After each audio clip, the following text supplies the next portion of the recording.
Assalamualaikum warahmatullahi wabarakatuh.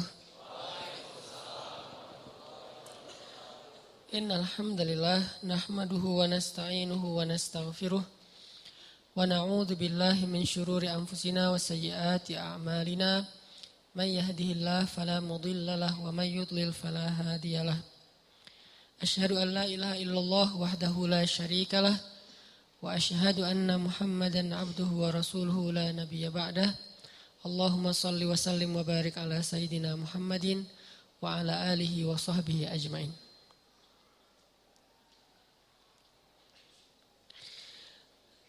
Teman-teman yang dirahmati Allah Subhanahu wa taala, pertama-tama kita untuk terus-menerus memuji dan memuja Allah Subhanahu wa taala atas nikmat-nikmat yang enggak terhingga dalam hidup kita selama ini. Dan sebagian besarnya nikmat itu kita enggak pernah minta, tapi Allah kasih. Salah satu nikmat yang kita enggak pernah minta dan Allah kasih dan sangat berharga itu adalah nikmat iman, nikmat Islam. Kita dilahirkan dari orang tua muslim, kita tinggal di lingkungan dan masyarakat yang mayoritas muslim. Itu nikmat yang kita gak pernah minta.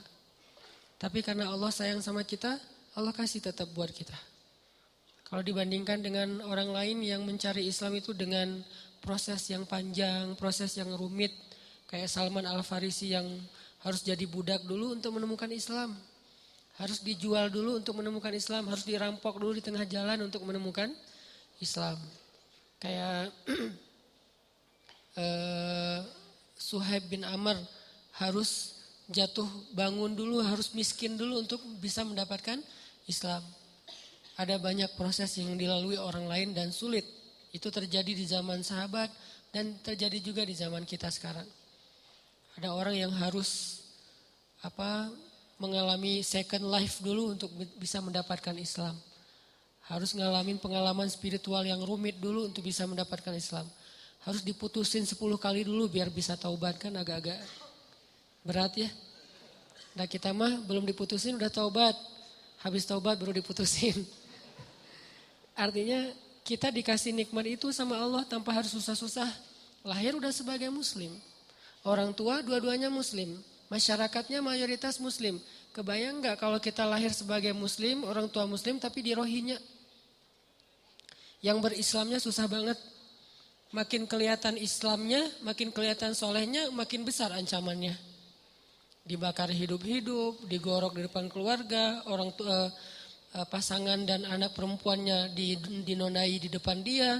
Dan dia gak bisa buat apa-apa. Berislam yang sangat luar biasa beratnya di sana teh.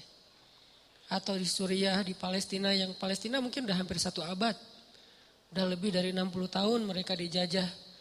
Atau nenek moyang kita lah yang berislam dulu di zaman Jepang dan Belanda susah.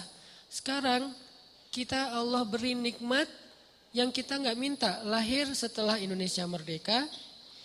Lahir setelah masa-masa sulit ketika awal-awal Indonesia merdeka. Lahir di lingkungan kaum muslimin yang mayoritasnya di Bandung pula.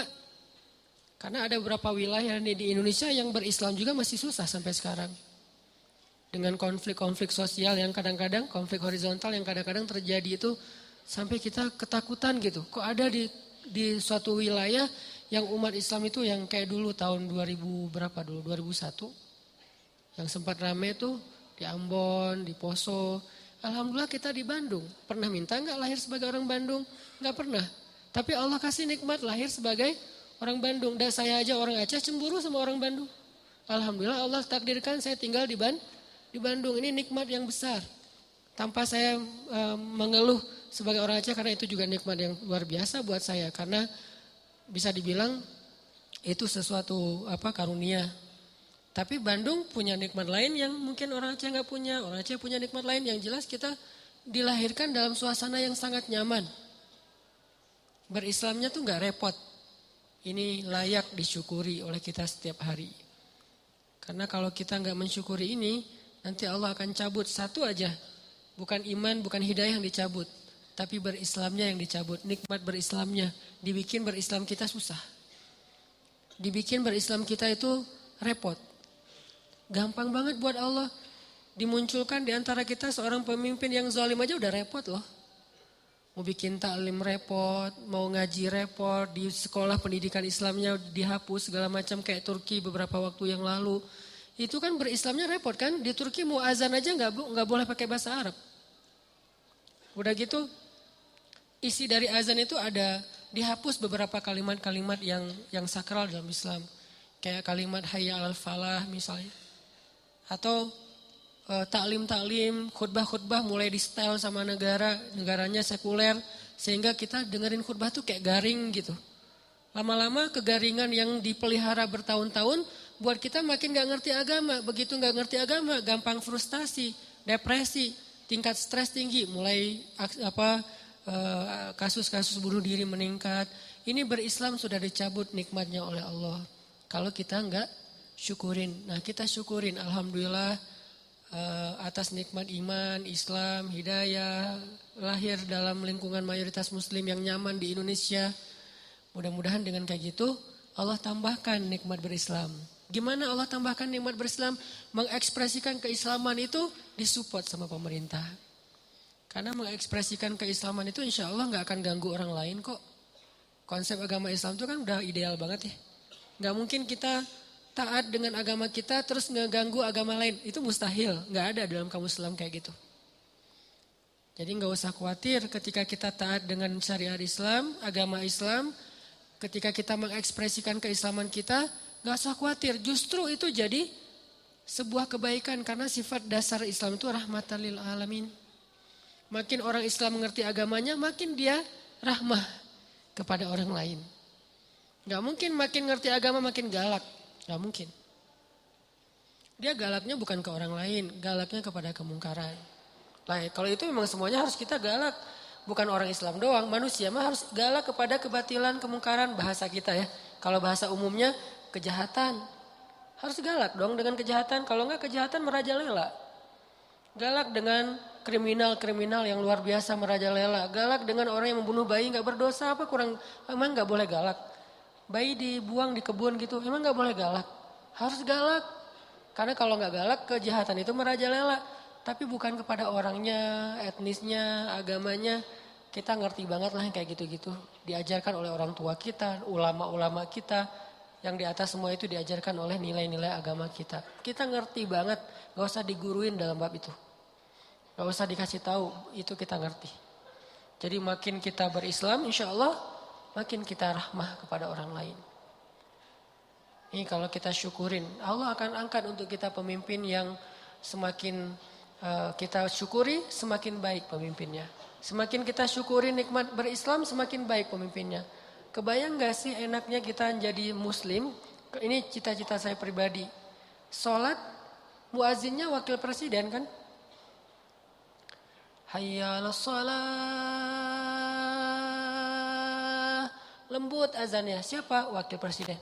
Istiqlal. Hayya 'alas shalah.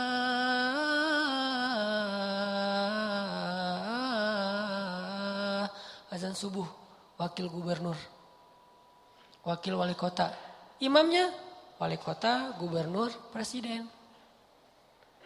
Bacanya bukan Al-Ikhlas. Bacaannya itu ayat-ayat yang baper banget gitu. Al-Ikhlas keren, cuman itu kesannya ya. Al-Ikhlas kita nggak meremehkan sama sekali. Kesannya kesan orang yang baru belajar lah ya Al-Ikhlas. Ini bacaannya tuh bacaan ayat-ayat yang baper. Al-Haqqah, Al-Waqi'ah, Al-Qiyamah. Kebayang nggak presiden? La uqsimu biyaumil qiyamah. Wah takbir saya teh.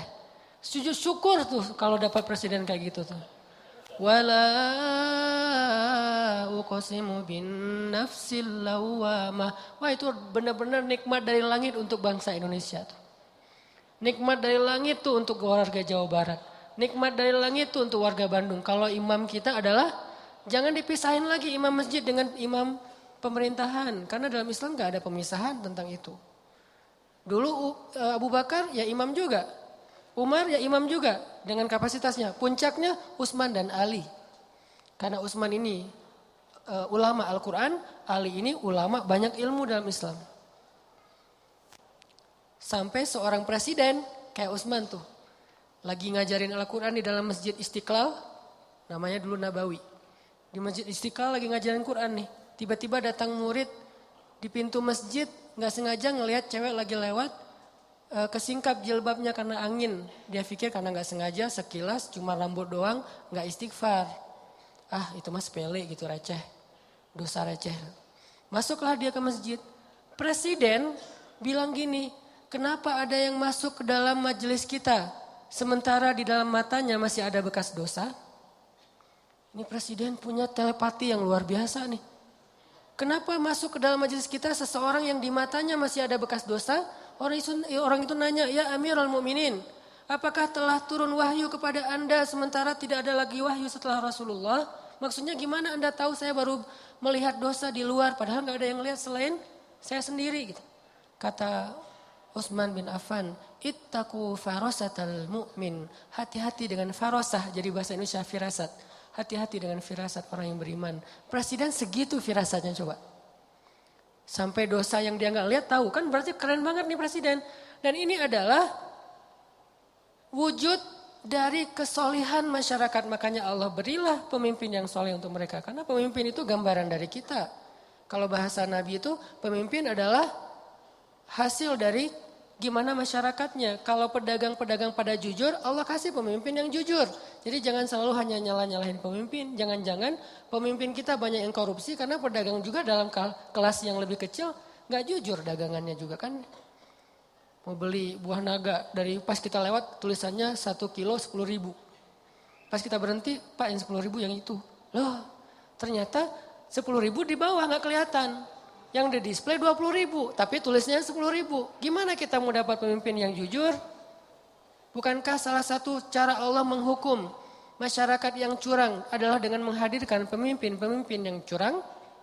Dan Allah tahan air hujan, itu hukuman. Jadi bukan dari pemimpinnya, balik lagi kepada kita. Syukuri nikmat itu. Itu kemenangan dakwah buat saya ya. Saya gak tahu masalah politik, tapi dari angle saya sebagai orang sebutnya ustadz nih. Harapan besar saya tuh pengen banget sholat suasananya kayak di Masjid Nabawi di zaman para Khulafaur Rasyidin. Itu keren banget. Yang azannya wakil presiden, wakil gubernur, wakil wali kota. Yang imamnya adalah orang nomor satunya. Dengan bacaan yang fasih. Dan dia menghayati bacaan itu. Dan insya Allah ini bukan berarti jangan politisasi agama. Enggak sama sekali. Bukan urusan itu. Apa salahnya kita berharap pemimpin kita bacaan Al-Qurannya bagus kan? Bukankah itu bagian dari kesolehan kita dalam menerapkan agama Allah? Dan itu bukan hal yang berlebihan. Buat apa bacaan bagus tapi korupsi? Ya insya Allah itu kan bacaan bagus indikasi bahwa dia udah gak korupsi. Kita berharapnya kayak gitu, itu puncaknya. Saya gak perlu ngomongin bab korupsi, bab empati segala macam. Pastinya mudah-mudahan itu wajah displaynya adalah bacaan bagus. Tapi karakternya pastinya jujur, merakyat, adil kayak gitu-gitulah. Sekarang kita syukurin dulu nih nikmat berislam kita. Mudah-mudahan Allah terus memberi petunjuk kepada pemimpin-pemimpin kita. Dan mengangkat untuk kita pemimpin-pemimpin yang seperti harapan-harapan orang yang beriman. Terus kemudian salawat dan salam masih prolog. Untuk kekasih kita Nabi besar Muhammad SAW. Benar-benar kita coba setiap hari belajar teman-teman. Belajar mencintai Nabi. Yang paling layak dicintai dalam hidup kita itu pertama Allah. Kedua Nabi. Ketiga orang tua. Keempat mantan. Enggak masuk lah. Keempat adalah pasangan dan keluarga kita. Qurrata ayun. Kalau yang belum punya minimal 3 dulu lah. Allah, Nabi dan orang tua. Itu urutan. Ini bukan acak, urutan. Jadi kayaknya gak fair kalau kita cinta banget sama orang tua kita. Apalagi cinta banget dengan itu. Tapi ke Allah Rasulnya tuh kayak gak ada greget-gregetnya, biasa-biasa aja. Giliran nama dia disebutin, kita langsung kayak Giliran nama Allah disebutin biasa aja. Nggak ada rasa wajilat qulubuhum. Nah ini kayak nggak fair menurut saya. Belajar deh. Pelan-pelan dibangun itu. Takjub sama Allah. ingat betapa baiknya Allah sama kita. Takjub sama Nabi, ingat betapa baiknya Nabi sama kita. Kalau saya sekarang membiasakan karena saya pengen respect banget sama Nabi semampu saya. Kalau sholawat sama Nabi itu saya takzim, menghargai. Misalnya Allahumma sholli ala sayyidina. Takzim banget. Kenapa? Sosok yang memang layak ditakzimin. Gak usah kita. Malaikat aja takzim sama Nabi. Apa takzim teh? Kayak hormat banget ya, respect banget. Malaikat aja respect banget sama Nabi Muhammad. Malaikat tuh sayang banget sama Nabi. Sampai Jibril tuh pas ngedampingin Nabi wafat, Nabi lagi sakaratul maut, Jibril buang muka. Nabi tanya, ya Jibril kamu benci ngeliat wajah saya? Enggak ya Rasul, saya enggak tega. Kayak seorang ayah yang anaknya lagi mau diinfus, bayinya lagi diinfus, lagi disuntik kan gak tega banget kan ngelihatnya ya. Kayak gitulah Jibril kepada Rasulullah SAW. Gak tega Jibril mau ngelihat Nabi lagi diinfus, maksudnya lagi ditarik nyawanya. Apalagi Aisyah yang mangkuin Nabi, apalagi istri-istri Nabi yang lain yang ngelihat Nabi dalam keadaan susah. Ini keringat beliau, keringat dingin karena sakaratul maut. Nabi dalam keadaan kayak gitu, yang diingat siapa? Kita ummati. Ya Allah gimana? Karena Nabi pengen make sure ke Allah kalau nanti di akhirat beliau bisa mensyafaati kita. Itu deal-dealannya Nabi terakhir. Maaf saya nggak mau promosi. Saya juga nggak nonton soalnya. Cari di YouTube.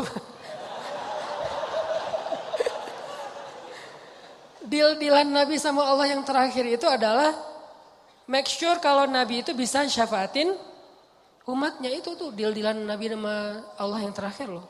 Ya Allah beri saya kesempatan mensyafaati umat saya. Beri kesempatan umat saya masuk surga duluan. Umat saya. Sampai Allah ya. Baru tenang beliau kembali kepada Allah. Itu permintaan terakhir Nabi. Kalau kita kan permintaan terakhir mungkin gak akan keingat orang lain. Jangankan orang lain mungkin keluarga aja gak ingat. Pasti diri sendiri yang kita pikirin kan. Kalau Nabi yang dipikirin orang yang gak kenal sama beliau. Terus kita kenapa masih kikir untuk bersalawat sama beliau? Beliau aja yang gak kenal sama kita terus berusaha untuk memberi syafaat buat kita. Masa salawat aja males? Sallallahu alaihi wasallam. Dan kenabian beliau memang luar biasa. Saya baru dengar ada sebuah cerita nih keren nih. Dulu tuh ada seorang laki-laki namanya Ahban. Ahban ini penggembala domba gitu. Lagi menggembala domba ya. Tiba-tiba ada seekor serigala naik ke atas puncak bukit. Terus bicara kayak manusia. Ini di zaman Nabi. Seekor serigala naik ke atas bukit. Ngelihat domba yang banyak digembalain sama Ahban. Dia bilang, ya Ahban, kenapa kamu menghalangi dan menghalangi saya dari rezeki yang Allah tentukan untuk saya? Kata serigala, mana rezekinya? Domba. Kan dikawal terus sama Ahban nih. Sehingga serigala gak bisa mendekat. Sehingga serigala ngeluh gitu, curhat gitu teh. Wahai Ahban, Ahban gitu. Kenapa kamu menghalang-halangi rezeki Allah untuk saya berupa domba-domba?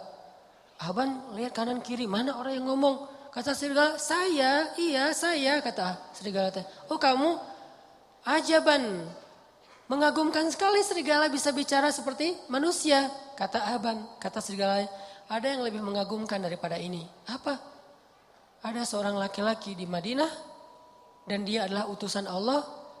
Dialah yang paling mengagumkan. Lebih gempar daripada serigala bisa ngomong. Beneran. Nih Ahban ini orang Madinah, dia gak tahu tentang kenabian Rasulullah. Pulanglah dia ke kampungnya, nanya tentang Muhammad, tentang kenabian. Datanglah kepada Rasulullah. Begitu Ahban bertemu dengan Rasulullah, Rasulullah tersenyum dan mengatakan, apa yang dikatakan serigala itu kepadamu wahai Ahban? Dia makin kaget. Ya Muhammad, bagaimana kamu tahu tentang apa yang saya bicarakan dengan serigala? Allah Subhanahu wa taala yang Maha tahu segala sesuatu. Akhirnya asyhadu an la ilaha illallah wa annaka rasulullah. Banyak banget bukti-bukti kebesaran itu. Jadi enggak usah ragu lagi bahwa Muhammad sallallahu alaihi wasallam adalah utusan Allah, orang terpilih yang Allah aja udah maafin kesalahan beliau tapi enggak menyebutkan kesalahannya. Tapi Allah maafin, tapi enggak disebutin kesalahannya. Saking mulianya Rasulullah sallallahu alaihi wasallam. Jadi teman-teman yang dirahmati Allah, mudah-mudahan walaupun ini disebut prolog, tapi ini juga bagian dari konten penting buat kita sadari. Syukuri nikmat berislam kita, nikmat hidayah, taubat, hijrah kita. Nanti Allah akan tambahkan. Suasana keislaman itu adalah nikmat yang paling besar yang Allah berikan kepada hambanya. Ketika suatu negeri bisa berislam dengan nyaman, berarti negeri itu dapat nikmat yang paling besar yang pernah diberikan kepada manusia. Karena dikasih harta, belum tentu negeri itu nyaman. Buktinya beberapa negara maju yang kita lihat futuristik banget, angka bunuh dirinya tinggi. Bukan berarti nggak penting ya, penting. Cuman itu doang nggak cukup. Dikasih alam yang indah, kalau nggak bisa dikelola malah jadi musibah. Tapi kalau dikasih keislaman dan hidayah, maka Allah SWT akan cukupkan yang lain-lain. Harta akan diberkahi, alam akan diberkahi, sosialnya akan diberkahi. Semua jadi berkah gara-gara keislaman. Tapi kalau Islam dicabut, keberkahan itu juga akan hilang. Walaupun kita punya materi-materi itu. Sama kayak keluarga. Kalau keluarganya soleh, Allah cukupkan rezekinya. Allah bahagiakan hatinya. Allah sehatkan tubuhnya. Allah nyamankan suasana keluarganya. Tapi kalau orang dikasih harta doang tapi gak dikasih kesolehan di dalam keluarga itu, justru harta penyebab kekacauan di dalam keluarga itu. Syukuri nikmat berislam. Yang kedua, cintai Rasulullah Sallallahu Alaihi Wasallam. Semoga kelak di akhirat kita bisa benar-benar menatap wajah Nabi. Oh, ini yang namanya Rasulullah Muhammad. Pantesan kok seluruh dunia itu kagum kepada beliau. Tajdid, perbaharui. Kalau saya memperbaharuinya kadang-kadang selain dengan baca sirah, baca hadis. Karena iman kita kan lemah ya. Harus di charge itu bukan mingguan, bulanan, harian kayaknya. Kalau sahabat mingguan cukup, kita harian. Karena cepat banget dropnya. Kayak handphone udah rusak. Baru di charge udah ngedrop. Tadi siang baru di charge. Jam 2 siang, jam 1 di charge, jam 2 udah tinggal 5%. Nih handphone hati kita ini lagi ngedrop. Cas lagi. Salah satunya saya kadang-kadang ngecasnya lewat kayak nasyid-nasyid, lagu-lagu tentang keistimewaan Nabi, kayak Nabi itu tersenyum. Tadi sore pas lagi jalan ke sini di mobil dengerin tabassum atau tabassam. Nabi itu suka senyum. Kenapa kamu kok kerung? Bahasa liriknya tadi. Nabi aja suka senyum. Mah kenapa tuh cebedut wae gitu ya. Oh ya udah, saya lagi di mobil tadinya gini. Nabi aja tersenyum. Itu mendoktrin loh, ke bawah loh. Makanya lagu itu penting juga ya. Jadi buat seniman-seniman, para musisi ini, saya support sebetulnya dengan bakat seni, musisi atau apa. Selama itu didedikasikan buat hal-hal yang keren. Terus Nabi, laukana bainana, Nabi seandainya Nabi ada di tengah-tengah kita, itu benar-benar haru loh. Refresh. Kayak kita nge-refresh semangat dengan mantan lewat lagu-lagu mellow kan ya. Begitu dengar backsound aja nggak usah lagu backsound sebuah booster tentang yang kayak gitu-gitu Tokyo Cinderella Story atau apalah kayak gitu-gitulah yang saya nggak ngerti. Korea-Koreaan lah, Jepang-Jepanan. Kok jadi kayak ingat lagi yang dulu terus tiba-tiba yang tadi kayak perasaan tadi asik-asik aja tiba-tiba pas dengar lagu itu jadi kayak keinget lagi dia yang menyakiti hati kita 20 tahun yang lalu gitu. Masih diingat aja. Kenapa kok bisa ke refresh lagu kan? Dengerin deh lagu-lagu tentang Nabi biar kita jadi selawat-selawat tentang Nabi biar kita gak nge-refresh hati. Gak tahu teman-teman ya, kalau saya jujur pribadi ini kalau dengar lagu-lagu tertentu tuh bisa kayak apa gitu. Apalagi lagunya sebutlah misalnya lagu Cinta Kita Berakhir di Januari gitu-gitu kan. Itu kan sama lagi Januarinya. Gak usah ketawa. Kan itu kayak kena banget, sama banget ya kisahnya sama saya. Suka ke bawah-bawah gitu. Belum lagi nanti lagu-lagu yang, pokoknya lagu-lagu mellow tuh bisa bikin refresh semangat rasa kita. Kenapa enggak lagu tentang Nabi Muhammad SAW? Selain pastinya sirah, hadis, sholawat udah pastilah itu mah. Karena gimana-gimana juga kita butuh entertain, manusiawi. Dan Allah menciptakan itu untuk kita nikmati. Oke, kita bahas tentang empati. Buat saya, menurut saya nih, dalam bergaul kita terapin 2 standar sikap. Sikap kita ke orang sama sikap orang ke kita. Gimana cara kita merespon itu? Gimana cara kita bersikap ke orang lain? Gimana cara kita ngerespon sikap orang lain kepada kita? Itu 2 standar yang berbeda. Jangan disamain dan jangan dibalik. Kalau sikap kita ke orang, maka sikap yang paling baik kita tunjukkan itu adalah sikap empati. Dalam bahasa Arab itu disebut dengan ra'fah. Apa itu ra'fah? Pengertian. Ra'fah itu jaga perasaan. Ra'fah itu gak pengen ngerepotin.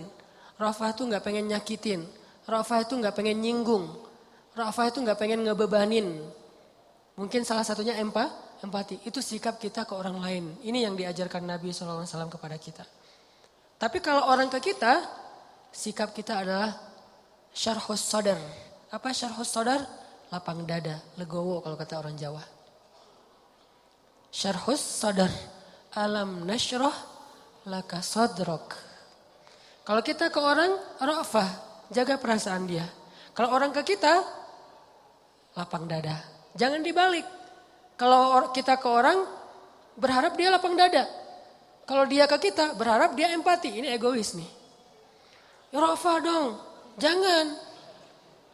Kalau orang ke kita, jangan minta dia supaya ra'fah. Tapi minta supaya kita bisa berlapang dada terhadap kekurangan dia. Kan enak nih. Tapi giliran kita ke dia, kita ra'fah.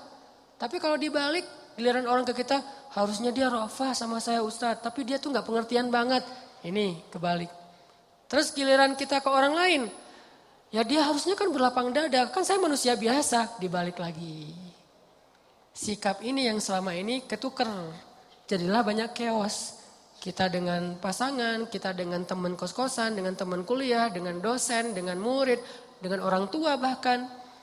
Orang tua meminta anaknya supaya ra'fah kepada dia dan dia berharap anaknya juga lapang dada terhadap dirinya. Ini nih, anak juga kayak gitu ke orang tua, gak bisa. Makanya empati itu saya berharap gak bisa utuh kalau kita hanya bahas empati. Takutnya nanti kita berharap orang lain yang empati ke kita. Gak gitu, kita yang empati ke orang lain. Makanya ada hadis kita ke orang, ada hadis orang ke kita. Kayak yang dulu saya bilang, hadis tentang doa orang yang terzalimi itu diijabah kan ya? Itu buat siapa? Itu bukan hadis buat, wahai orang-orang yang sedang terzalimi. Terutama yang baru aja diputusin dengan bahasa-bahasa yang gak enak. Bukan untuk mereka, untuk yang mutusin. Lo yang menzalimi, doa orang yang terzalimi itu diijabah loh, hati-hati gitu. Jadi jangan dibalik angle-nya, sehingga kita gak menjadi orang yang hanya menuntut hak. Kalau semua orang menuntut hak, kayak misalnya pemerintah, rakyat itu harusnya taat kepada pemerintah. Rakyat juga, pemerintah harusnya adil kepada rakyat. Kan semuanya menuntut hak. Kenapa gak dibalik? Pemerintah ngomongnya, maaf ya rakyat saya belum adil kepada kalian. Rakyat juga, maaf ya kita belum terlalu taat sama suka demo aja, suka marah-marah misalnya. Kan gitu kan harusnya dua-duanya saling memberi kewajiban, memberi hak bukan menuntut hak. Apalagi kalau udah berpasangan nanti tuh. Istri ngumpulin hadis-hadis suami, suami ngumpulin hadis-hadis istri. Gak beres-beres nih urusan ini. Pah, kata Nabi juga, kata istrinya. Perlakukanlah istri kalian dengan lemah lembut. Tuh, kata Nabi, Pah. Mah, kata Nabi juga, kalau saya boleh menyuruh manusia sujud kepada manusia, saya suruh tuh istri sujud kepada suami. Mama pernah gak sujud sama papa? Capek. Insya Allah nanti kita lanjutkan setelah sholat isya ya. Bismillahirrahmanirrahim, teman-teman yang dirahmati Allah. Jadi sikap kita itu ada 2 dalam bergaul, dalam bersosial, kalau bahasa dakwah dalam bermuamalah. Pertama, sikap kita ke orang lain adalah ra'fah. Kalau ditanya dalil mah sebetulnya ada dan jelas banget di Al-Quran. Allah menyebutkan pertama kalau di dalam surat Al-Qalam itu wa innaka la'ala khuluqin Nabi Muhammad itu adalah teladan paling ideal dalam masalah muamalah. Akhlak paling ideal udah.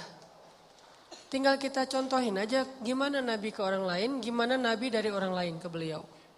Kalau beliau ke orang lain, disebutin oleh Allah di surat At-Taubah 128 tuh. Akhir surat At-Taubah, bil mu'minina ra'ufun rahim. Nabi Muhammad itu kepada orang yang beriman, ra'ufun. Ra'uf itu dari kata ra'fah. Ra'ufun dari kata ra'fah. Apa arti ra'fah? Jaga perasaan orang banget, empati banget, pengertian banget. Itu kalau beliau ke orang lain. Saking pengertiannya Nabi ke orang lain, sampai-sampai Nabi itu sering jadi kayak ngeberatin diri sendiri. Jadi kayak korban gitu demi menjaga perasaan orang. Kalau ada sahabat bikin salah, Nabi nggak akan langsung negur beliau di depan umum. Negur orang itu di depan umum. Kan ini berarti kita dalam kehidupan sosmed kita kan, kalau misalnya ada postingan yang kayak gimana menurut kita keliru, jangan di komen negurnya, di DM. Tapi DM-nya gak dibaca Ustadz, japri. Gak dirit juga Ustadz, doa aja. Mudah-mudahan Allah kasih dia digerakkan untuk membaca. Kalau enggak lewat siapa gitu, teman dekat, pokoknya jangan di depan umum deh. Itu kalaupun masukan kita benar. Jangan-jangan udah ramai di depan umum ternyata salah pula. Ini kan berarti kita kayak agak-agak konyol gitu kan ya. Kenapa? Karena kita gak jaga perasaan orang lain. Jangan sampai kita terbiasa, walaupun sosmed itu kan terbuka ya, siapa aja bisa ya. Tapi tetap muslim, ada etikanya.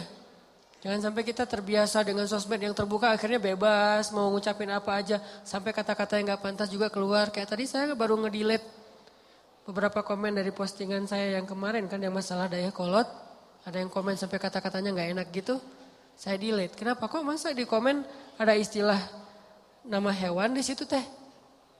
Kan gak pas gitu. Terus ada yang istilahnya mencela apa segala macam. Ini kayaknya orang yang gak ngerti lah, gak tahu dari mana asalnya. Udah aja saya delete, sekalian orangnya di blok. Kenapa saya blok? Bukan benci sama orangnya, dia udah gak benar cara bermedia sosial. Dan ini gak sehat buat yang lain, ini harus dihentikan. Tapi saya gak mau ngerespon yang kayak gitu-gitu, males. Jadi malah rame. Nah ini namanya empati. Jaga perasaan, pengertian sama apa orang lain rasain. Tempatkan diri kita, kalau saya diginiin nyaman gak ya? Nah kayak gitu. Ra'fah. Bil mu'minina ra'ufun rahim. Sangat menjaga perasaan. Jangankan perasaan manusia, Nabi perasaan hewan aja dijaga loh. Perasaan hewan ya. Sampai ada hadis kalau di kitab Riyadhus Shalihin itu, larangan berbicara atau bercakap-cakap di atas kendaraan. Maksud kendaraan di situ hewan tunggangan. Dilarang dalam Islam itu, dua orang laki-laki sambil naik di atas hewan tunggangannya, terus hewannya berdiri aja nganggur, kita ngobrol gitu. Gak boleh dalam Islam. Kalau pengen ngobrol yang lama, apalagi ngopi-ngopi, udah aja turun dari hewan, biar hewan itu cari makan, istirahat dulu. Dia mungkin mau berebah atau ngapain gitu, ngelurusin kakinya apa, capek kan. Iya mau apa, dia pengen jong-jong juga, bukan kita doang yang pengen santai. Biarin dia istirahat, jadi kita ngopi-ngopinya di bawah, jangan sampai ngopi-ngopi di atas, ngobrol terus nunjukin, oh ini ada masalah lagi trending topik. Tapi di atas hewan, hewannya kan bete di bawah. Ngapain sih kan lama-lama amat, gua juga pengen makan atau ngapain gitu. Itu ada hadisnya, saking Nabi ra'fah. Dengan hewan aja ra'fah. Dengan tumbuhan, Nabi ra'fah. Kan dulu tuh Nabi kalau khutbah berdirinya di atas satu pohon korma nih. Kebenaran pohon kormanya kayak agak miring melintang gitu. Nabi berdiri di atas pohon korma untuk khutbah. Begitu kaum muslimin sudah mulai agak mampu nih, dibikinlah mimbar untuk Nabi. Yang sekarang di Raudhah tuh, dibikin mimbar. Sehingga Nabi khutbah tidak lagi berdiri di atas pohon korma. Maka pohon itu pun menangis. Nangis kayak anak bayi. Nabi, maaf, langsung turun dari mimbar, duduk lagi di atas pohon itu. Pohon itu diem. Manja banget kan pohon sama Nabi teh. Kira-kira istrinya gimana? Pohon aja gitu. Masya Allah ya sosok Nabi ya. Pohon aja pengen manja sama beliau, gimana istrinya? Kita, pohon aja malas didudukin sama kita. Malas banget. Kucing aja lari dari kita. Kalau Nabi kucing datang. Sampai serigala aja ngomong, merekomendasi. Jadi serigala kayak testimoni gitu tentang Nabi. Serigala testimoni, kan dia, serigala ini kan binatang buas. Tapi mentestimoniin Rasulullah SAW. Kenapa? Karena semua alam mencintai beliau. Hanya yang fitrahnya sudah berubah yang tidak mencintai beliau. Kalau yang masih sesuai fitrah, manusia, jin, hewan, tumbuhan, semesta, yang masih fitrah nih, cinta pasti sama Nabi. Hanya hati-hati yang sudah berubah, tidak lagi fitrah, yang tidak cinta kepada Nabi. Ra'fah. Kayak kita Ra'fah kalau misalnya kita beda pendapat nih. Dalam satu grup tuh teman kita ada yang misalnya dia tuh sebutlah kalau sholat misalnya dia tuh kayak pakai sarung. Yang satu lagi santai nggak pakai sarung yang penting sopan. Jangan sampai kita broadcast di grup itu tentang hal-hal yang menyinggung perasaan teman kita yang berbeda cara ritual. Yang satu tahlilan, yang satu tidak. Yang satu mauludan, yang satu tidak. Yang satu mungkin ngerokok, yang satu enggak. Enggak usah dibahas di depan orang banyak. Saya sampai kadang-kadang bingung ngejawabnya. Ada yang nanya ke saya, Ustadz, apa hukum rokok? Gimana nih jawabnya nih? Karena dia sedang ngerokok, nanya hukum rokok di depan orang banyak. Kalau saya bilang boleh, saya berpendapat rokok itu enggak boleh, apalagi di depan umum kalau misalnya mengganggu orang lain. Tapi kalau saya nggak jawab, kalau saya nggak jawab, itu jadi kayak dia nanya, dibikin herai gitu, dibikin ketawa aja, dibikin kayak canda gitu. Kenapa? Saya nggak mau jawab pertanyaan-pertanyaan pribadi di depan umum. Apalagi kalau misalnya di sosmed, yang saya tahu mungkin followers kita juga macam-macam kan karakternya. Masa ditanya di depan umum, saya harus jawab, ini agak-agak bahaya nih. Sehingga yang kayak gini-gini namanya Ra'fah, harus mikir banget ini gimana nanti dia perasaannya. Kayak kadang-kadang Ra'fahnya misalnya kita ke guru atau kita ke orang lain. Saya pernah jadi kebayang sekarang gimana Nabi itu luar biasa ya jaga perasaan sahabat. Kayak saya pas lagi jalan kemana orang minta foto. Ustaz boleh foto? Kadang-kadang lagi capek banget, kadang-kadang lagi sibuk, bahkan kadang-kadang lagi makan gini. Pas mau, Ustaz boleh foto? Oh iya, foto. Jadi saya pengen Ra'fah ke dia. Dia juga kalau kita jadi sebagai orang yang mungkin ngefans sama orang, Ra'fah gitu. Oh Ustaznya lagi makan, oh Ustaznya lagi kayak WA. Kadang-kadang saya lagi kayak WA gitu, ada yang harus diberesin cepat. Ustaz lihat dulu ke kamera, iya. Ustaz, bentar lagi nih tadi blur, apa segala macam. Ini kan Ra'fah, saya bayangin. Saya tuh masih bisa nolak kadang-kadang. Maaf ya, jangan foto sekarang. Maaf ya, saya lagi sibuk. Maaf ya, lagi makan atau apa. Maaf ya, lagi bete. Misalnya bisa gitu kan ya. Tapi kalau Nabi nggak bakalan. Saking Ra'fahnya Nabi, saya kagum sama Ra'fah Nabi. Seandainya Nabi hidup di zaman kita sekarang, pasti banyak banget kan yang pengen foto sama Nabi. Kadang-kadang ada DKM di beberapa kota nih, kalau saya keluar kota. Kan kita coba mengkondisikan sewajar mungkin. Boleh foto tapi kalau udah terlalu ramai kan jadi nggak maksimal ya. Saya kadang-kadang mau ceramah tapi yang ngajak fotonya ramai jadi udah nggak kondusif, ditahan. Kadang-kadang ada beberapa DKM inisiatifnya bagus. Siapa yang pengen foto semua saranan? Silakan baris. Hah? Siapa yang nyuruh nih? Akhirnya baris panjang. Ustaz itu di luar banyak yang pengen foto. Udah diatur sama dia. Kan ini luar biasa ya. Buat saya yang sekarang dalam kondisi yang orang pada ngajak foto tuh lama-lama capek juga gitu. Saya kebayang Rasulullah kalau hidup di zaman sekarang pasti gak akan nolak kalau orang ngajak selfie. Nabi boleh selfie? Boleh. Nabi boleh selfie? Boleh. Nah, pasti boleh. Gak mungkin Nabi jawab gak boleh. Terus gimana dong kalau Nabi udah berat? Allah yang akan jadi manajernya Nabi itu. Gak boleh. Kenapa? Ada ayatnya. Banyak dulu di zaman Nabi orang datang pengen curhat sama Nabi itu. Surat curhat. Al-Mujadilah. Nabi saya pengen curhat. Nabi terus ngantri itu pengen curhat sama Nabi. Sama kayak ngantri pengen curhat ke ustadz gitu. Banyak banget. Dan Nabi kan juga butuh waktu sendiri untuk istirahat, untuk keluarga gitu kan. Cuma Nabi tipe orangnya gak bisa nolak. Nabi boleh curhat, boleh. Nabi boleh curhat, boleh. Nabi boleh curhat. Terus aja lewat japrian, lewat telepon, ketemu langsung.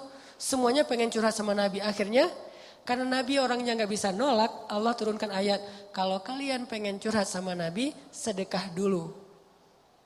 Sampai di kayak bahasa kita mungkin lebih ke dikomersilkan. Bukan Nabi pengen, bukan. Cara Allah menghentikan orang-orang yang curhatnya gak penting. Curhatnya, Nabi saya pengen punya alhamdulillah istri saya baru hamil, boleh minta nama. Mungkin penting buat dia, tapi kan kalau jadi terlalu banyak kan lumayan juga buat energi Nabi kan ya. Padahal agenda dakwah Nabi banyak nih. Akhirnya Allah bikin ayatnya, walaupun itu ayatnya mansuh, sudah dihapus. Tapi ayatnya masih ada hukumnya yang dihapus di surat Al-Mujadilah. Kalau kalian pengen curhat kepada Nabi, sedekah dulu. Sejak harus bayar, kalau mau curhat sama Nabi, mulailah berkurang orang yang curhat. Tadinya yang curhat banyak banget nih, sejak berbayar udah enggak lagi. Sekarang kalau curhat registrasi dulu. Satu curhat, Nabi juga bingung berapa ya. Nabi nanya ke Ali berapa? Kata Ali, 1 genggam gandum ya Rasul. 1 genggam gandum itu kurang lebih sekitar 3.000-an lah. 3.000? Kata Nabi, kamu mah zuhud banget kata Nabi. Akhirnya ditetapkan sekian, yang angka itu bikin orang kalau enggak penting-penting amat malas lah curhat. Kalau penting banget dia akan bayar. Dan Nabi juga buat untuk dirinya. Disedekahin lagi buat fakir miskin. Itu pernah berlaku loh. Baca nanti surat Al-Mujadilah. Setelah udah kondusif, baru hukumnya dicabut sama Allah. Jadi Allah yang nge-manajerin Nabi, saking Nabi itu rafah, gak enak nolak. Nabi itu bukan tipe orang yang bisa nolak orang lain. Kalau ada yang minta sedekah ke Nabi, atau datang minta bantuan ke Nabi, gak pernah Nabi nolak. Gak pernah sama sekali. Kalau Nabi nggak bisa bayar bantu dia, nggak bisa ngasih ke dia, Nabi nggak akan berhenti di situ. Nabi akan pegang tangannya, ngajak dia nyari ke orang lain yang bisa bantu dia. Maaf, saya nggak bisa bantu apa-apa. Ya udah yuk, saya temenin nyari ke tempat yang lain. Ada yang bisa bantu dia, ada yang bisa ngasih dia makan, ada yang bisa ngasih dia tempat tinggal malam ini, ada sampai ketemu baru Nabi tinggalkan dia. Ini rofahnya Nabi pengen jaga perasaan. Sampai-sampai sering menyulitkan diri beliau sendiri. Nabi pernah menjelang winter, menjelang musim dingin nih. Ada seorang gubernur Khurasan, non muslim, ngehadiahin sweater buat Nabi, warna merah. Jadi ada sweater yang kayak rajutan gitu, handmade gitu. Bagus dari Raja Khurasan, warna merah, dia hadiahin buat Rasulullah SAW. Nih Muhammad hadiah sweater buat musim dingin. Pas musim dingin dipakai sama Nabi. Nabi kan bajunya sedikit ya. Paling-paling juga cuman kurang dari 5 helai baju Nabi. Sehingga ada yang dicuci, ada yang dipakai sama Nabi. 5 helai doang baju Nabi. Kalau kita 5 lemari. Sampai bingung nih baju yang udah dikasih orang tapi belum pernah dipakai gitu. Masih ada labelnya. Nabi teh baju cuma 5 helai, kadang kurang. Sehingga waktu itu Nabi pakai sweater, nggak pakai daleman. Soalnya dalemannya lagi dicuci. Jalan, musim dingin nih. Di Arab juga kalau lagi musim dingin di bawah 10 kan, dingin banget. Apalagi sekarang udah bersalju kalau sekarang mah. Keluar rumah, musim dingin, pakai sweater. Dilihat sama seorang laki-laki badui. Badui itu mungkin orang jalanan lah yang mungkin secara bahasa juga kasar. Muhammad, bagus banget sweaternya, baru ya? Ya kata Rasul, alhamdulillah. Boleh saya minta? Oh boleh. Langsung dibuka sama Nabi dikasih ke dia. Coba. Karena Nabi bukan tipe orang yang bisa nolak. Gak enak mau nolak, gak mau kecewain orang. Boleh saya minta? Boleh. Dibukain sama Nabi. Nabi pulang menggigil, kebayang gak tuh? Puncak musim dingin, buka sweater, gak pakai baju, pulang menggigil. Dan dia tuh tega banget ngelihat Nabi kayak gitu. Sampai sahabat marah sama dia. Kamu tega banget sih sama Rasulullah. Kalau kamu butuh baju minta aja ke kita. Kata dia apa? Bukan bajunya sih yang penting kata dia. Ini bekasnya Muhammad dan berkah. Saya mencari berkahnya bukan pakaiannya. Kalau pakaian yang kalian mah lebih bagus tapi saya gak butuh. Orang kalian gak berkah gitu ya. Nabi nih. Akhirnya mereka udah gak bisa komen lah, speechless lah. Nabi pulang gemeteran, dingin. Sampai di rumah dilihat sama Aisyah, kenapa ya Rasulullah? Gak ada apa-apa, ada baju lain. Ini masih basah, gak apa-apa dipakai sama Nabi sambil selimutan. Kenapa? Ngasih buat orang yang meminta. Karena Nabi keseringan kayak gitu, Allah yang jadi manajernya Nabi. Gimana cara Allah jadi manajer? Ada yang datang ke rumah, Nabi boleh makan di rumah Nabi, gak apa-apa kok kita bawa tram. Pada bawa makanan sendiri gitu kan, datang ke rumah Nabi. Ya, karena Nabi gak bisa nolak kan. Saking rofah banget nih. Kadang-kadang kalau menurut kita agak-agak kurang wajar saking solehnya Nabi itu. Ya, datang ke rumah Nabi. Nabi juga kan punya hak keluarga. Istri-istri beliau, anak-anak beliau kan punya hak untuk dapat waktu dari beliau. Tapi tetap gak bisa nolak, datang ke rumah Nabi. Datangnya juga gak sekaligus. Saling tunggu, datang. Jangan dibuka dulu ya Nabi, nunggu yang lain belum pada datang. Ya kalian di mana aja? Ini kesasar, share location dong, share. Ternyata share disconnect 10 kilo bedanya. Nyari lagi. Lama pokoknya kalau dalam imajinasi kita tuh lama. Datang satu-satu sampai udah lengkap semuanya. Udah semuanya, udah silakan makan, dibukain, makan. Udah selesai makan, ngobrol.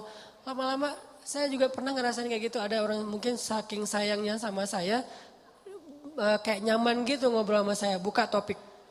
Satu topik itu 10 menit.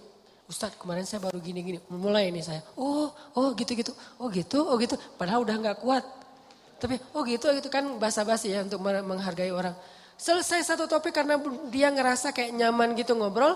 Buka topik yang kedua. Wah 10 menit lagi nih. Topik kedua selesai, topik ketiga. Dan itu wajar, banyak orang kayak gitu. Di zaman Nabi lebih dari itu. Karena orang ke guru aja bisa kayak gini, apalagi ke Nabi kan. Nabi, udah. Yang kedua, saya juga Rasul. Ya saya juga Rasul. Akhirnya semuanya pada ngomong dan Nabi diam aja nungguin. Tetap senyum, tetap udah ngantuk-ngantuk. Istri beliau udah bete di kamar, gak datang-datang Nabinya teh. Gimana ini? Gak ada Abu Bakar, gak ada Umar yang biasa nge-manajerin Nabi nih. Sekarang gak ada siapa-siapa, Nabi sendiri aja. Turun ayat di surat Al-Ahzab. Kalau kalian udah selesai makan, jangan meneruskan pembicaraan, pulanglah. Barulah Nabi bilang, alhamdulillah turun ayat, kata Nabi teh. Masya Allah. Gara-gara kita lama di rumah Nabi, akhirnya dapat ayat. Hebat juga nih, apa ayatnya Nabi? Bacain dong. Gak apa-apa dibacain, gak apa-apa. Kalau kalian udah selesai makan, pulanglah. Oh gitu, astagfirullahaladzim, pada bubar gitu. Jadi Allah yang nge-manajerin Nabi saking Nabi gak enakan coba. Ini nih artinya rofah, tapi kadang-kadang rofahnya kok Nabi doang yang rofah ya, umatnya gak rofah. Harusnya kita kayak gitu, ke orang lain tuh rofah. Gak enak lama-lama, gak enak. Sifat gak enak itu bagian dari sifat sunnah Nabi loh.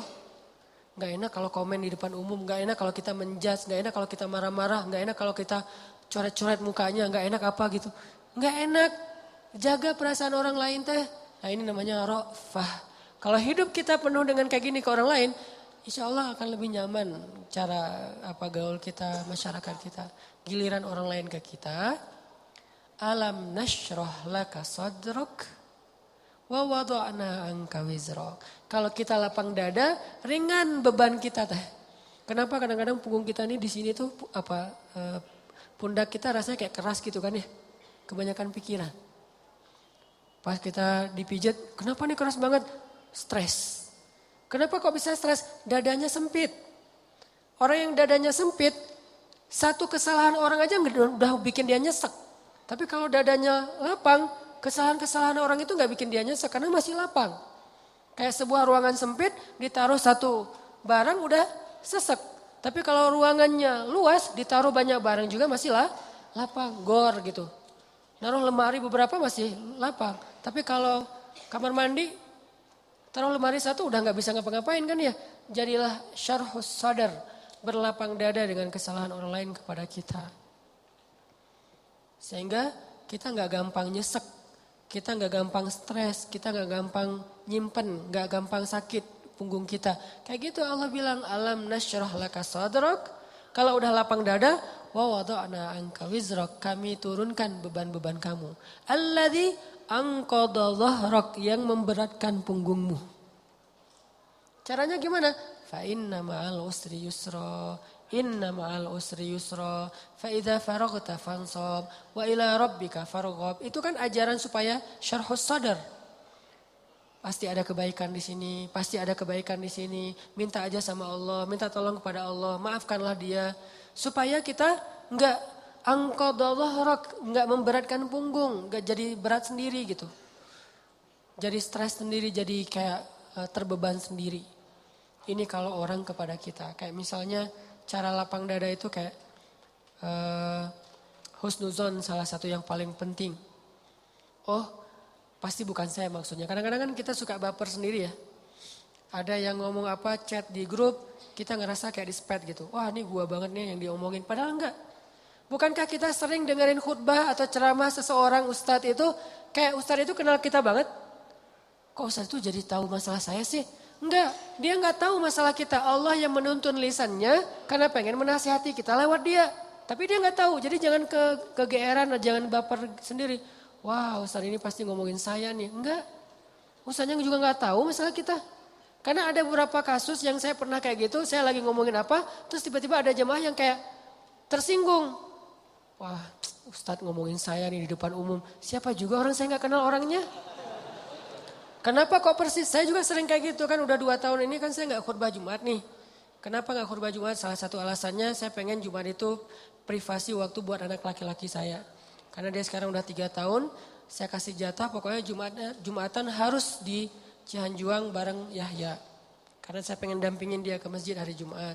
Alasan kedua, ada penyakit ustadz yang dulu pernah saya alamin. Apa penyakit ustadz? Keseringan ngomongin menasihati orang, jarang dinasihati.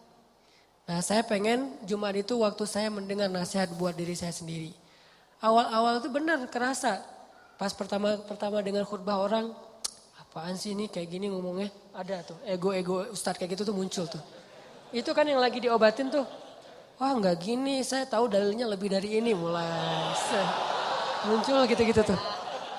Awal-awal kayak gitu, tapi astagfirullahaladzim, sombong banget sih gue. Udah. Terus kalau ada yang ngomongnya kadang-kadang kayak nggak mungkin belum terbiasa ngomong depan umum, kayak agak-agak nervous mungkin atau agak-agak kaku gitu. Muncul rasa sombong tapi lama-lama di recovery diperbaiki apa? Kalau saya menghargai dia walaupun nggak bagus, nanti orang akan menghargai saya ketika saya nggak bagus performnya. Jadi pas saya duduk gitu, dia ngomongnya kayak ngebosenin banget, boring banget tuh ceramahnya, tapi saya tetap gitu. Padahal boring banget ceramahnya, tapi saya kayak menghargai apa yang saya maksud di situ. Saya pengen juga orang kayak gitu ke saya kalau saya ceramah. Mungkin teman-teman ada yang kayak gitu sekarang. Apaan sih Ustaz, tapi masih aja gini. Padahal boring banget ceramahnya. Kenapa? Mungkin karena saya juga menghargai ceramah orang yang mungkin belum terlalu terbiasa ceramah. Ini yang saya pelajari ketika nggak khutbah lagi. Ditambah lagi sering banget saya kayak ngerasa khotib ini kayak ngerti banget apa yang saya sedang alamin. Kayak lagi baper sama teman, lagi baper sama istri, langsung ceramahnya tentang suami kepada istri. Loh kok tahu banget sih masalah saya? Kan sering kayak gitu kan? Itu bukan karena dia tahu loh, Allah yang maha tahu. Allah lagi menuntun kaki kita melangkah ke masjid yang khutbahnya tema itu. Dan Allah menuntun lisan ustadz untuk ceramah pas waktu kita datang tentang tema itu. Allah yang lagi nasihatin kita lewat lisan seorang ustadz. Jadi jangan baper. Gitu juga ke teman. Bukan dia tahu masalah kita, pengen nyindir kita, pengen nyepet kita. Enggak sama sekali. Jadi legowo. Syarhus sadar. Salah satu caranya husnuzon. Ini bukan yang cewek-cewek juga. Kalau lagi ngobrol sama teman-temannya, tiba-tiba ada yang kecelutukan ngomong apa. Jangan langsung diem. Wah ngomongin saya nih, pasti saya maksudnya. Belum tentu. Husnuzon aja. Mungkin dia emang gak tahu masalah kita. Teman-teman yang lain tahu kecuali dia yang ngomong nih. Berarti jangan-jangan kita udah baper habis-habisan, udah habis air mata kita nangis sepanjang malam. Ternyata gak ada masalah. Kan konyol banget kan ya. Kita udah curhat kemana-mana, udah marah ke siapa-siapa, terus udah nangis sepanjang malam, udah bengkak matanya. Besok pas tabayun, maaf ya saya gak tahu kalau ada masalah itu. Oh jadi kamu gak tahu? Gak tahu, rugi dong air mata saya udah 1 ember. Ini sering terjadi. Kenapa? Karena kita gak syarhus sadar. Gak husnuzon dulu sama orang lain. Kalau misalnya menurut kita dia tahu banget masalah saya masih diomongin. Oh mungkin dia silap, mungkin dia lupa, mungkin dia terlanjur ucap. Atau enggak dia pasti ngonsep tuh soalnya captionnya tuh panjang banget. Pasti dia nulis. Kalau gitu mudah-mudahan dia udah sadar sekarang. Belum sempat aja minta maaf ke kita. Yang jelas dia udah sadar, udah minta ampun ke Allah. Husnuzon, husnuzon, husnuzon. Bukankah Allah mengatakan ijtanibu katsiran minaz-zan? Satu-satunya yang layak kita suuzonin itu cuma setan. Bukan orang. Minimal kita bilang, bukan dia nggak maksud kayak gitu. Setan yang nuntun lisan dia. Setan yang bikin dia mengatakan itu. Dan dia udah sadar sekarang. Setan aja yang disalah-salahin, gak apa-apa. Apa salah saya kata setan? Ya emang salah. Apa salah saya? Ya kamu jadi setan gitu. Kan suuzon yang diperbolehkan buat setan doang kan. Kayak Nabi Yusha ketika lupa masalah ikan dengan Nabi Musa pas nyari Khidir. Apa kata Nabi Yusha? Wa ma ansanihu illa syaitanu an adzkurah. Maaf ya Nabi Musa, tidak ada yang buat saya lupa kecuali syaitan. Jadi yang dikambing hitamkan oleh Nabi Yusha adalah setan. Lagian kalau kita ada masalah pasti kita ngomongnya apa? Auzubillahi minasyaitonirrajim. Setan bilang, enggak, saya enggak godain kamu aja sendiri kegeeran. Kan bisa aja gitu kan ya. Tapi tetap itu udah fitrah. Nah, dia setan. Tapi kalau jin enggak. Kita nggak boleh suuzon sama jin. Ada penampakan apa, nih kayaknya mau ganggu saya sholat tahajud nih. Enggak, dia cuma lewat doang gitu. Tapi kalau setan benar, nggak khusyuk, pasti setan. Nggak bisa move on, pasti setan. Wujudnya manusia. Kan setan itu minal jinnati wan nas ya, dari jin dan manusia tuh. Enggak.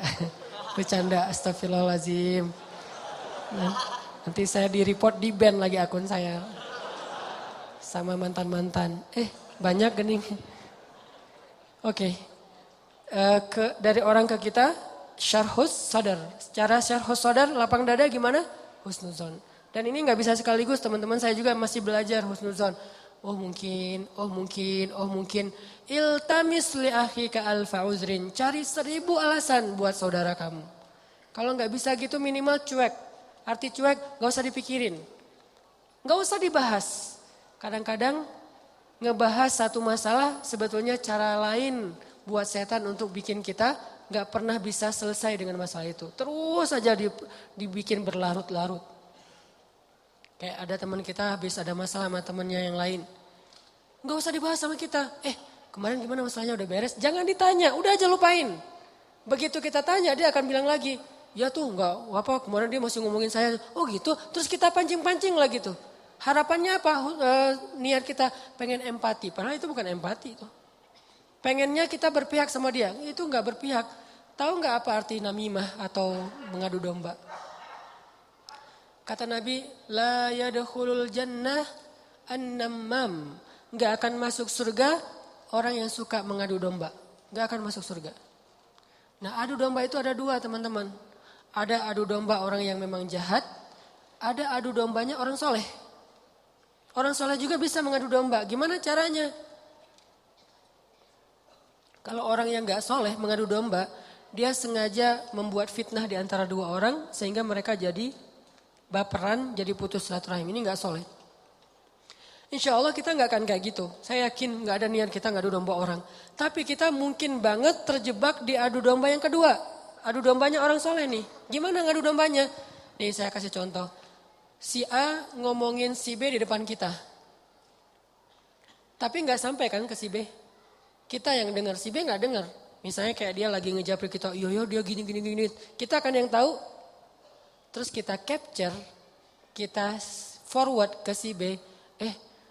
Ini aku bukan mau manas-manasin ya. Tapi ini cara jawabnya gimana nih. Dia ngomong kayak gini tentang kamu. Kita capture, sakit hatilah si B. Oh ternyata dia ngomongin saya di belakang. Itu perumpamaannya kata para ulama. Si A manah si B. Tapi gak kena, anak panahnya jatuh di lantai. Kita ambil, kita tusuk ke dadanya. Sambil kita katakan ini bukan dari saya lah, dari dia loh ya. Nih. Kayak gitu analoginya. Itu namimahnya orang soleh. Adu dombanya orang soleh. Jadi kita gak niat memfitnah. Kita niat pengen menyampaikan kebenaran, kita lagi empati, pengen tabayun. Gak usah tabayun kepada korban, tabayunnya kepada pelaku. Apa bukti kamu ngomong kayak gitu? Gitu, nanya ke pelaku. Jangan, bener gak yang dia omongin? Jangan, salah nih. Konsep tabayun itu bukan kepada korban yang dibicarain, kepada yang ngebicarain. Jadi kayak ada teman kita yang ngomong hal-hal yang gak benar, tanyanya balik ke dia. Apa bukti kamu ngomong kayak gitu? Kalau benar, gak usah disampaikan. Kita kebalik, dia ngomongin kamu kayak gini, bener gak? Nah, Ini konsep tabayun yang akhirnya bukan tabayun jadinya, namimah. Udah jatuh tuh anak panah di lantai, kita ambil kita tusuk. Ini bukan dari saya ya, dari dia. Dia terus ketusuk, makasih ya kamu udah nyampain anak panah ini ke saya. Dia emang gak bener nih orangnya. Padahal yang nusuk bukan dia loh, orang ini nih. Kan kita kadang-kadang kayak jadi akrab gitu dengan orang yang sering ngebukain sebuah masalah ke kita kan. Walaupun bikin kita bete, kita anggap dia kayak setia banget, berpihak banget sama kita, empati banget. Enggak, ini salah. Enggak kayak gini caranya. Harusnya kita bilang, kalau kamu tahu itu enggak nyaman buat saya, jangan disampaikan. Gitu harusnya. Tapi dia ngomongin kamu, biarin aja dia ngomongin. Yang penting kan saya enggak dengar, sehingga saya enggak sakit hati ke dia. Mudah-mudahan Allah maafin dia, kan selesai. Justru gara-gara kamu sampaikan ke saya jadi sakit hati ke dia. Allah enggak maafin dia, Allah enggak maafin saya nih. Putus silaturahim kita berdua, kamu nih pelakunya nih. Kok jadi saya sih? Ya kamu, rame perang segitiga. Kan ini yang terjadi kan selama ini. Ini lebih realistis menurut saya daripada namimah yang memang niatnya jelek buat saya sih. Saya husnuzon sama kita semuanya. Gak ada lah niat kita jelek pengen memfitnah orang, gak. Tapi seringnya kita terjebak tanpa kita sadari. Justru karena kejujuran kita, karena keakraban kita dengan teman kita. Jadi kita ngebuka hal-hal yang dia gak perlu dengar. Itu sering banget kayak gitu. Saya juga kadang kayak gitu. Misalnya ada yang bicara apa tentang istri saya nggak suka tuh. Dia bicarain istri saya gini misalnya depan temennya ngasih tahu ke saya.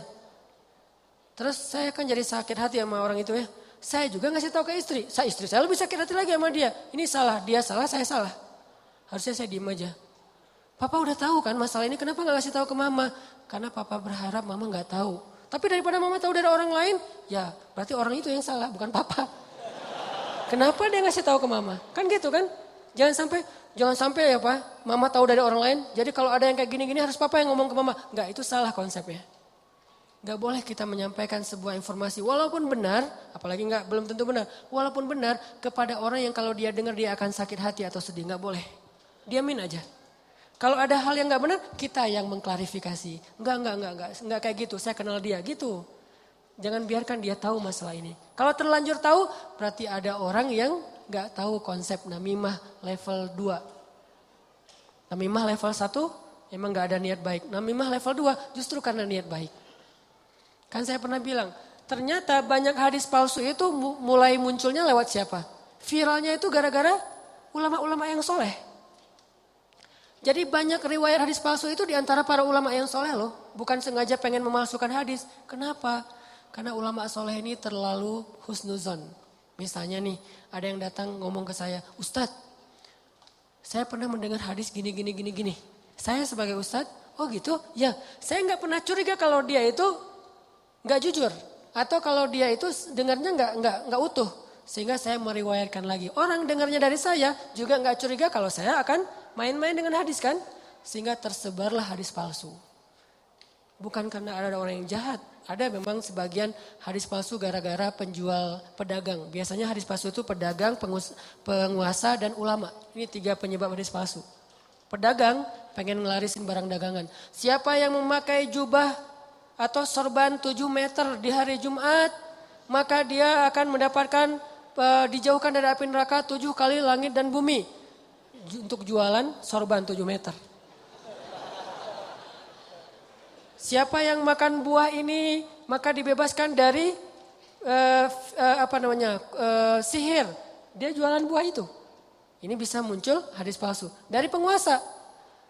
Siapa yang mengangkat seorang penguasa yang kayak gini maka Allah melaknat dia. Gara-gara apa? Saingan politik. Ulama menyebarkan hadis palsu kenapa? Karena gak pernah berpikir orang akan bermain-main dengan hadis Nabi. Sehingga dia percaya aja kepada orang itu.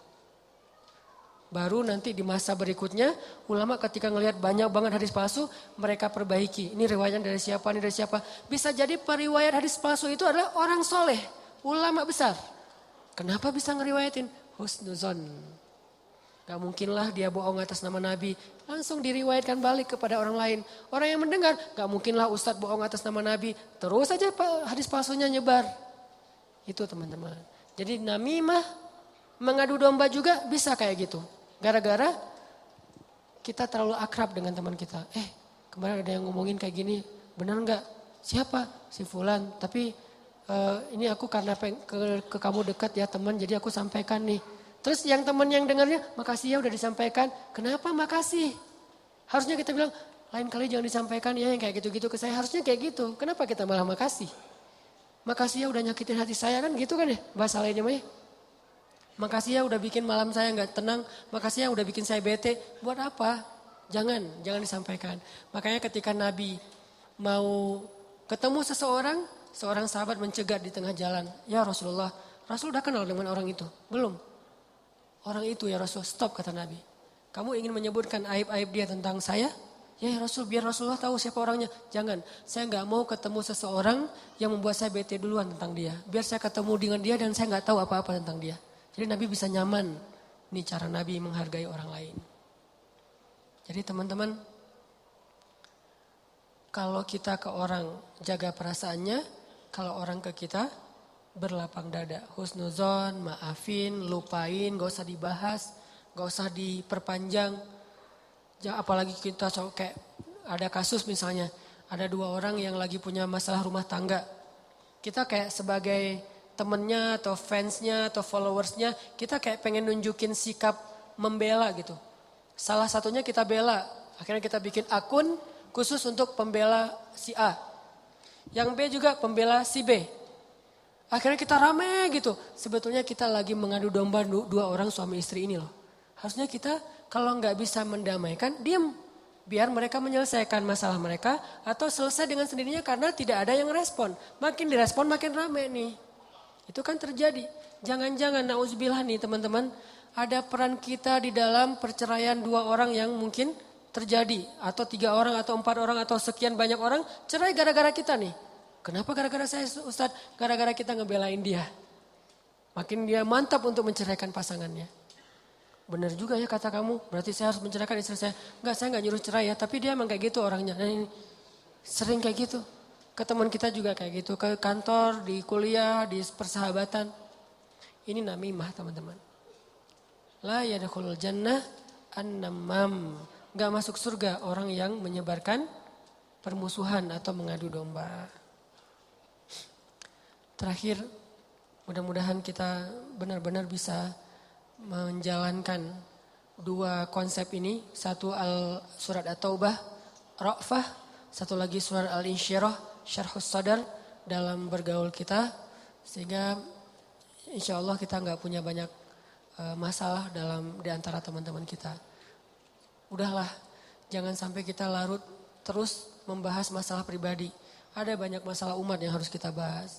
Kalau kita benar-benar seorang muslim yang empati kepada umat, mending kita habisin energi kita buat ngomongin Dayakolot, ngomongin banjir di Bandung Selatan, ngomongin orang-orang yang pengangguran, ngomongin teman-teman kita yang kena narkoba di luar negeri, ngomongin Rohingya, Suriah, Palestina, apa yang bisa kita bantu buat mereka. Mending energinya dipakai buat itu, daripada habis terus energi untuk masalah kita pribadi. Kayaknya egois banget sih.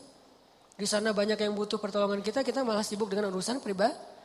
Itu buat saya itu gak keren. Kita terlalu egois membahas masalah pribadi. Boleh, tapi porsinya jangan kegedean. 30% aja, 70%-nya untuk umat. Saya juga punya masalah keluarga. Semua orang punya masalah keluarga, tapi saya gak mau berlarut-larut. 30% aja. Sisanya kalau saya ketemu sama teman, pasti yang dibahas masalah kemaslahatan umat. Mudah-mudahan ini bermanfaat. Mohon maaf kalau ada salah kata. Dan semoga Allah memberi ilham dan taufik dalam hati kita untuk menjalankan apa yang sudah kita dengar, bukan hanya jadi wawasan, bukan hanya jadi teori, bukan hanya jadi sekedar wacana, tapi memperbaiki perilaku dan akhlak kita. Karena wawasan yang tidak diamalkan namanya bukan ilmu. Ilmu itu wawasan yang sudah diamalkan. Tapi mengamalkannya juga gak bisa sekaligus teman-teman. Kenapa kita ngaji setiap Rabu, setiap Minggu? Karena kita pengen terus berusaha memperbaiki diri. Termasuk saya sendiri nih. Saya ngomongin teman-teman tuh sama kayak menceramahi diri sendiri loh.